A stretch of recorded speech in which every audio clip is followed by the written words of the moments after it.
जिस नारी को संतान नहीं हो रही हो, बहुत प्रयास कर लिया हो। पुत्रदा एकादशी साल में 2 बार आती है। एक सावन के महीने में आती है, दूसरी पौष के महीने में आती है। यह संतान के वृद्धि के लिए होती है।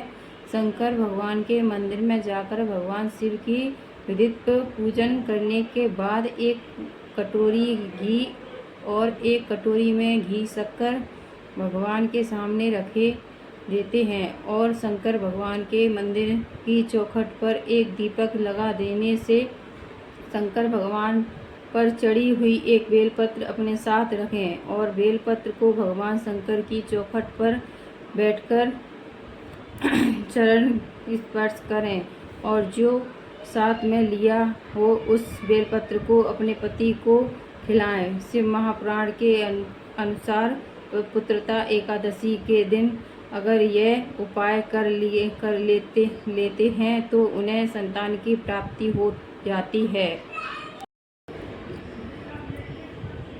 दूसरी व्रत कथा।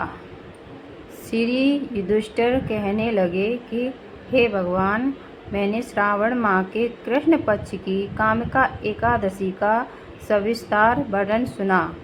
अब आप मुझे श्रावण शुक्ल एकादशी का क्या नाम है, व्रत करने की विधि तथा इसका महत्व कृपा करके कहिए। मधुसूदन कहने लगे कि एक एकादशी का नाम पुत्रदा एकादशी है। इस एकादशी को पवित्र एकादशी भी कहा जाता है। पुत्रदा एकादशी व्रत करने वाले व्यक्ति को पूजा के बाद श्रावण एकादशी व्रत की कथा जरूर सुननी चाहिए।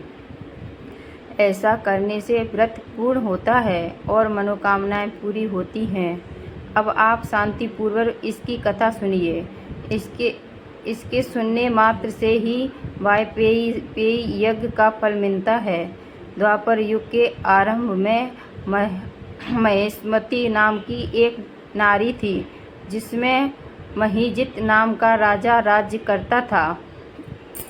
लेकिन पुत्रहीन होने के कारण राजा को राज्य सुखदायक नहीं लगता था। उसका मानना था कि जिसके संतान न हो उसके लिए यह लोक और परलोक दोनों ही दुखदायक होते हैं। पुत्र सुख की प्राप्ति के लिए प्रतिनिधियों को बुलाया और कहा, हे प्रजाजनों, मेरे खजाने में अन्याय से उपार्जन किया हुआ धन नहीं है। न मैंने कभी देवताओं तथा ब्राह्मणों को धन छीना है। किसी दूसरे की धरोहर भी मैंने नहीं ली। प्रजा को पुत्र के समान पालता रहा। मैं अपराधियों को पुत्र तथा बंधुओं की तरह दंड देता रहा। कभी किसी से घृणा नहीं की, सबको समान माना है। सज्जनों की सदा पूजा करता हूँ। इस प्रकार धर्मयुक्त राज्य करते हुए भी मेरे पुत्र नहीं हैं। सबको समान माना है। सज्जनों की सदा पूजा करता हूँ। इस प्रकार धर्मयुक्त राज्य करते हुए भी मेरे पुत्र नहीं हैं, सो मैं अत्यंत दुख पा रहा हूँ। इसका क्या कारण है? राजा महीजित की इस बात को विचारने के लिए मंत्री तथा प्रजा के प्रतिनिधि वन को गए। वहाँ बड़े बड़े ऋषि मुनि के दर्शन किए। राजा की उत्तम कामना की पूर्ति के लिए किसी श्रेष्ठ तपस्वी मुनि को देखते फिरते रहे। एक आश्रम में उन्होंने एक अत्यंत वयोवृद्ध धर्म के ज्ञाता बड़े तपस्वी परमात्मा में मन लगाए हुए निराहार जितेंद्रिय जितात्मा जत क्रोध संतान धर्म के गुण तत्वों को जानने वाले समस्त शास्त्रों के ज्ञाता महात्मा लोमस मुनि को देखा, जिनका कल के कहीं होने पर एक रोम गिरता था। सबने जाकर ऋषि को प्रणाम किया। उन लोगों को देखकर मुनि ने पूछा कि आप लोग किस कारण से आए हैं? निस्संदेह मैं आप लोगों का हित करूँगा। मेरा जन्म केवल दूसरों के उपकार के लिए हुआ है, इसमें संदेह मत करो। लोमस ऋषि के ऐसे वचन सुनकर सब लोग बोले, हे महर्षि, आप हमारी बात जानने में ब्राह्मण से भी अधिक समर्थ हैं, अतः आप हमारे इस संदेह को दूर कीजिए। महर्षि मत्पुरी का धर्मात्मा राजा महेजित प्रजा का पुत्र के समान पालन करता है, फिर भी वह पुत्रहीन होने के कारण दुखी है। उन लोगों ने आगे कहा कि हम लोग उसकी प्रजा हैं, अतः उसके दुख से हम भी दुखी हैं।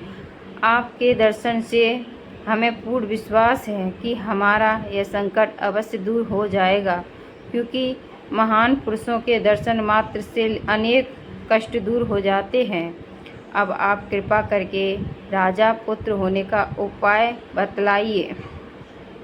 यह वार्ता सुनकर ऋषि ने थोड़ी देर के लिए नेत्र बंद किए और राजा के पूर्व जन्म का वृत्तांत जानकर कहने लगे कि हे राजा, पूर्व जन्म में एक निर्धन वैश्य था।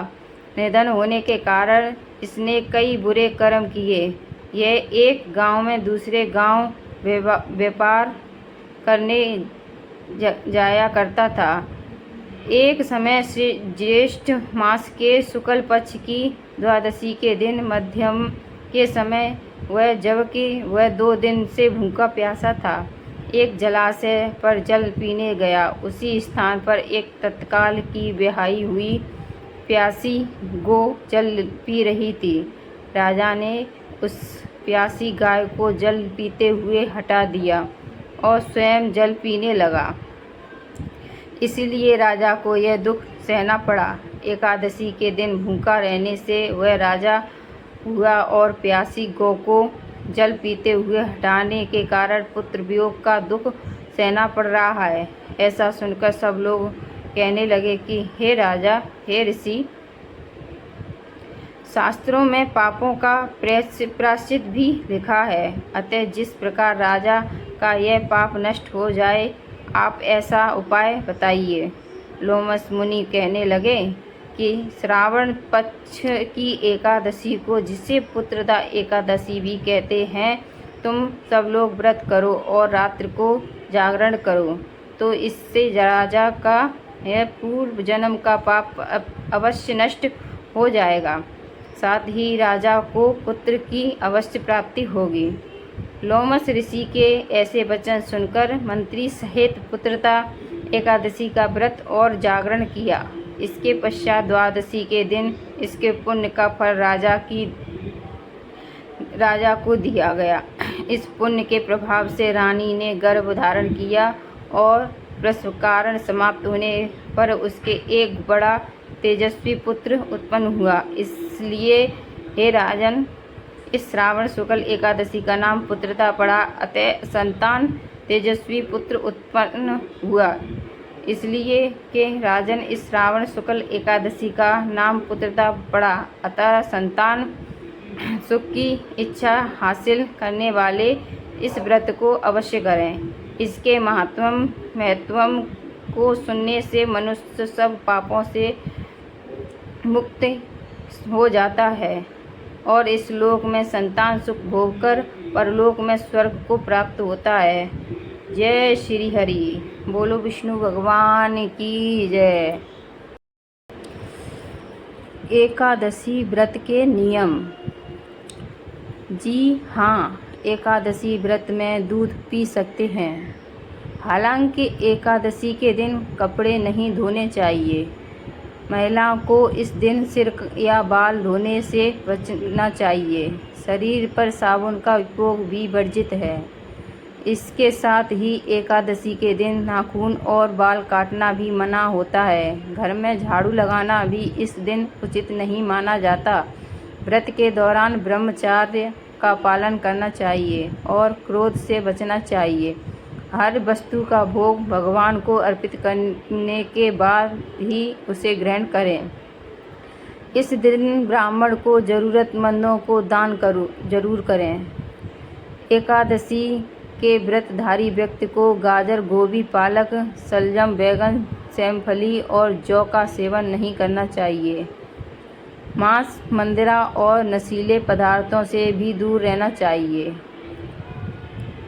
हम इस दिन केवल सात्विक भोजन करना ही उचित होता है।